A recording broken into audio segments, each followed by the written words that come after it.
A lot of people call Donald Trump a racist, and there's always pushback. People claiming that Donald Trump isn't a racist. Well, I recently came across an article that listed 13 incidents where Donald Trump's racism was on view for the world to see. But let me go down the list, and then you're welcome to dispute them if you want to. The first one on the list is the fact that he attacked a Muslim Gold Star family. Trump's retaliation against the parents of Muslim U.S. Army officer who died while serving in the Iraq War was a clear low point in a campaign full of hateful rhetoric.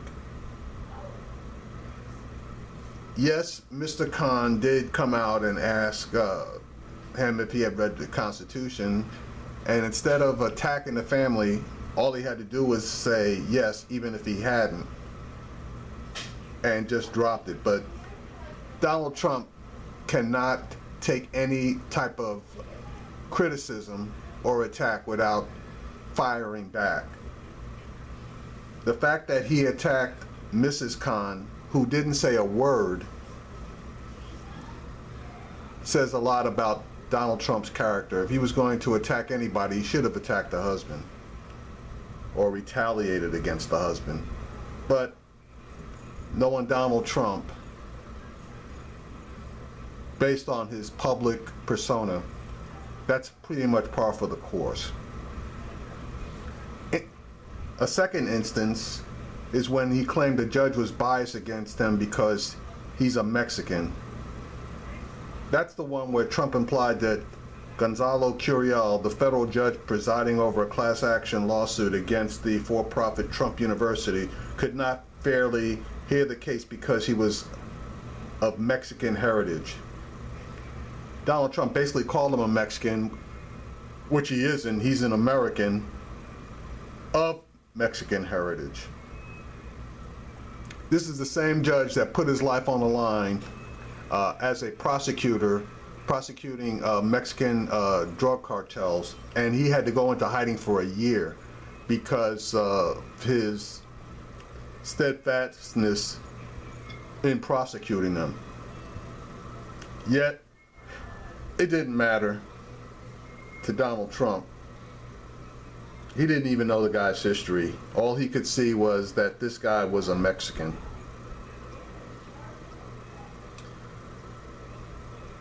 Another situation was when the Justice Department sued his company not once, but twice for not renting to black people.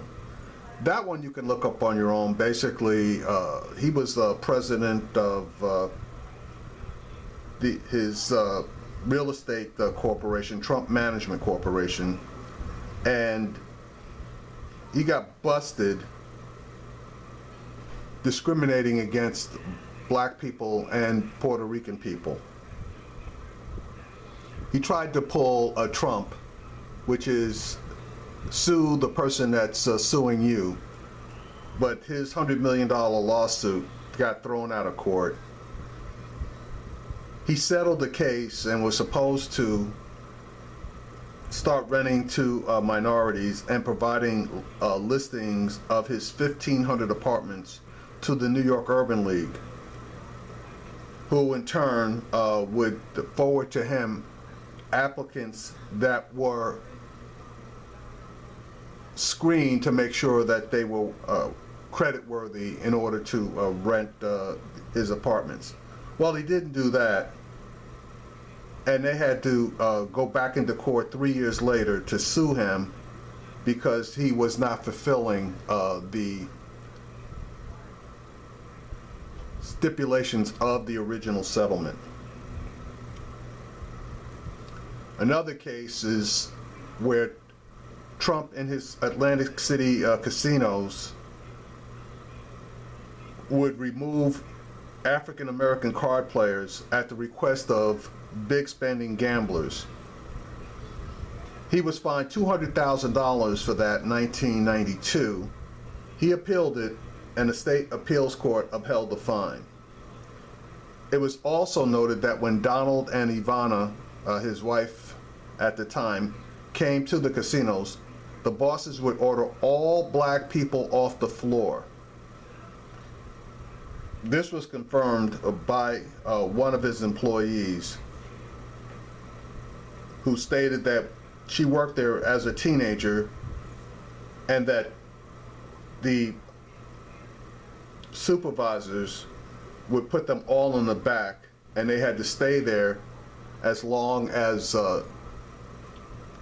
Trump and his wife were in the casino.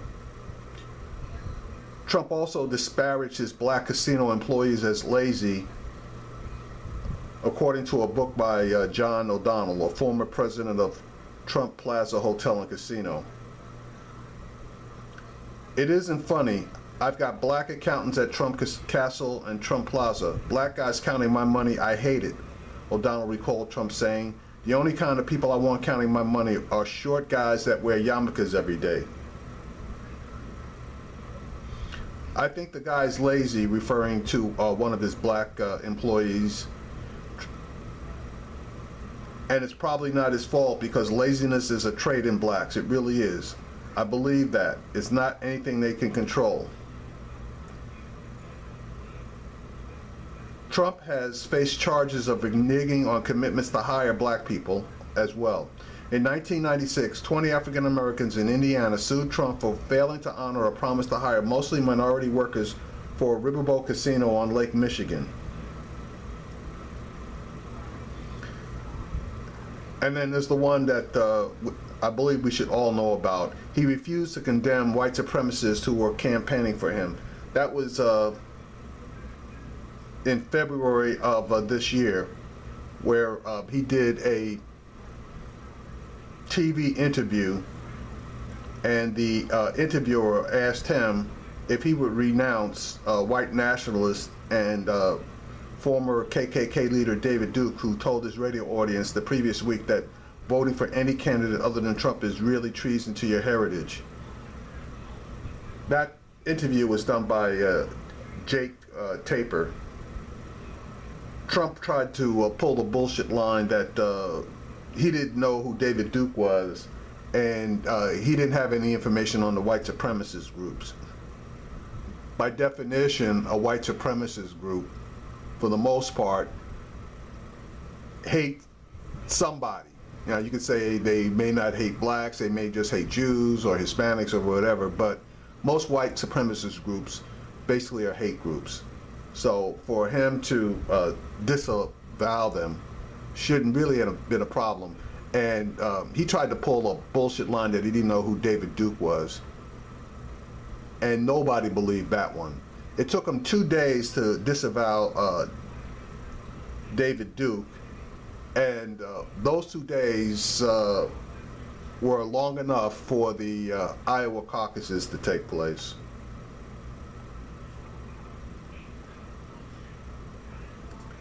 Now, let's see. Pick another one. Oh, the one that everybody talks about.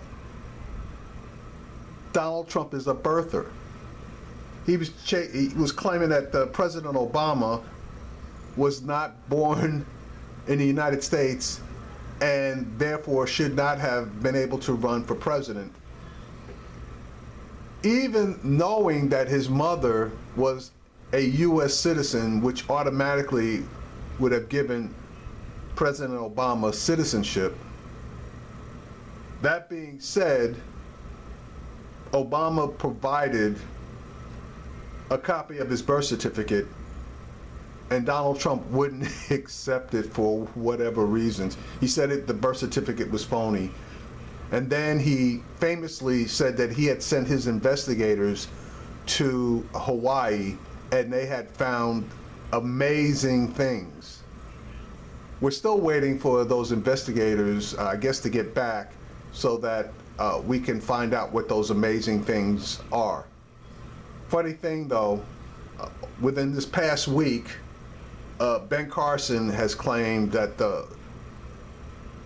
President Obama obviously is a U.S. citizen born in the States, as has wacky Mayor Rudy Giuliani. But Giuliani's such a nut. He claims that Trump admitted publicly that President Obama was born in the States, but somehow nobody can seem to find any video footage of that. So I guess that may come up during the upcoming debates, but that's a hot one.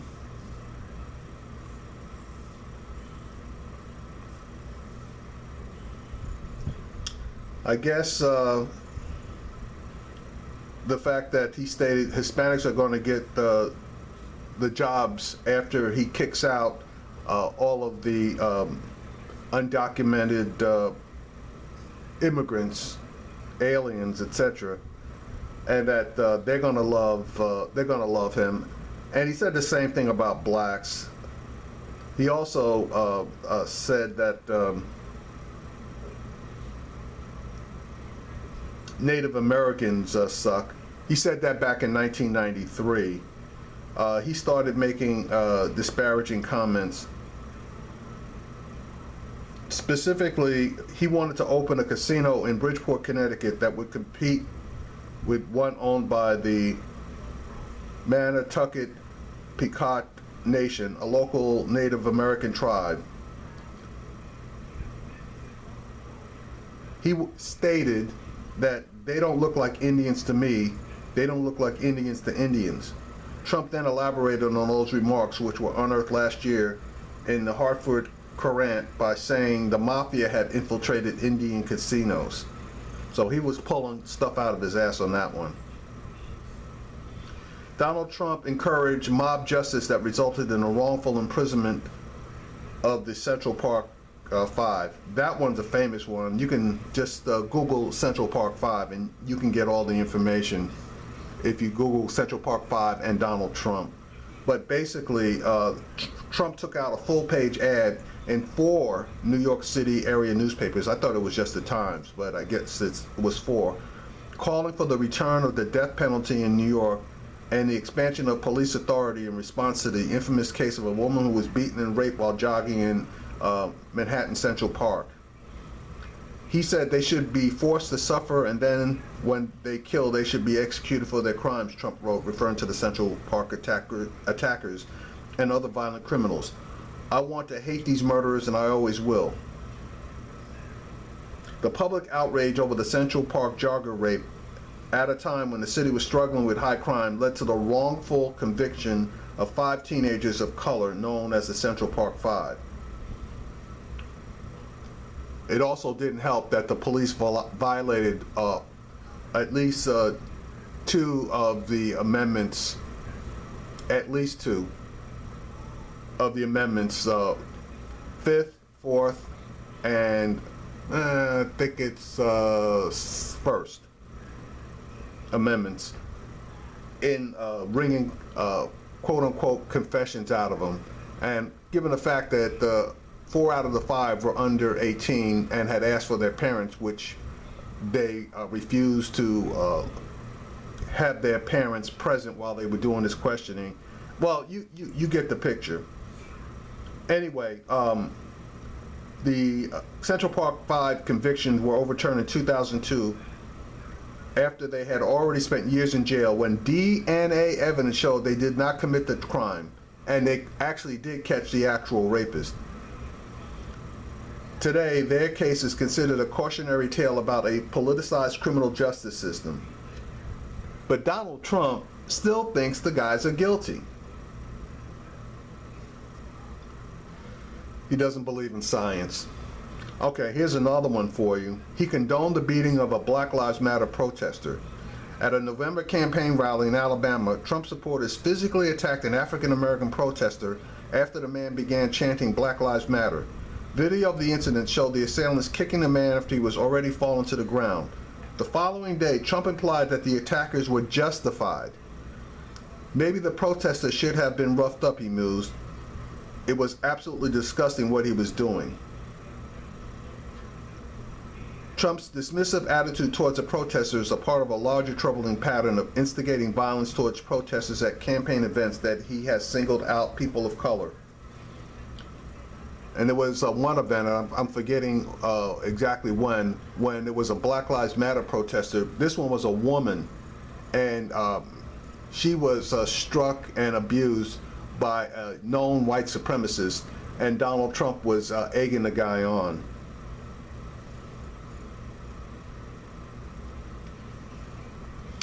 Donald Trump called supporters who beat up a homeless Latino man passionate. Trump's racial incitement has already inspired hate crimes. Two brothers arrested in Boston last year for beating up a homeless Latino man cited Trump's anti-immigrant message when explaining why they did it. Donald Trump was right. All these illegals need to be deported, one of the men reportedly told police officers. Trump did not even bother to distance himself from them. Instead, he suggested that the men were well-intentioned and had simply gotten carried away. I will say that people who are following me are very passionate, Trump said. They love this country, and they want this country to be great again. They are passionate. Mr. Trump stereotyped Jews and shared an anti-Semitic mime created by white supremacists. When Trump addressed the Republican Jewish coalition in December, he tried to relate to the crowd by invoking the stereotype of Jews as talented and cunning businessmen. I'm a negotiator just like you folks, Trump told the crowd, touting his book, Art of the Deal. Is there anyone who doesn't renegotiate deals in this room, Trump said? Perhaps more than any room I've spoken to. But that wasn't even the most offensive thing Trump told his Jewish audience. He implied that he had little chance of earning the Jewish Republican group's support because his fealty could not be bought with campaign donations. You're not going to support me because I don't want your money, he said. You want to control your own politician. Ironically, Trump has had many close Jewish family members. His daughter Ivanka converted to Judaism in 2009 before marrying the real estate mogul Jared Kushner. Trump and Kushner raised their children in an observant Jewish home. Then in July, Trump tweeted an anti-Semitic Hillary Clinton mime that featured a photo of her over a backdrop of $100 bills with a six-pointed Jewish Star of David next to her face. Crooked Hillary makes history, he wrote in the tweet, which also read, the most corrupt candidate ever over the star. That was a hot one. Trump insisted the image was harmless. He said it was a sheriff's badge, which is available under Microsoft's Shapes, which fit the theme of corrupt Hillary, and that is why he selected it. Somebody checked and discovered that the meme was actually created by white supremacists and could be found on a neo-Nazi forum more than a week before Trump shared it. Additionally, a watermark on the image leads to a Twitter account that regularly tweets racist, sexist, political memes. Mr. Trump treats African American supporters as tokens to dispel the idea he's a racist, and that's that comment that he stated a couple of times about my African Americans. So as you can see, there's a bunch of stuff that Trump's done to reinforce the opinion that a lot of people have that he is in fact a racist.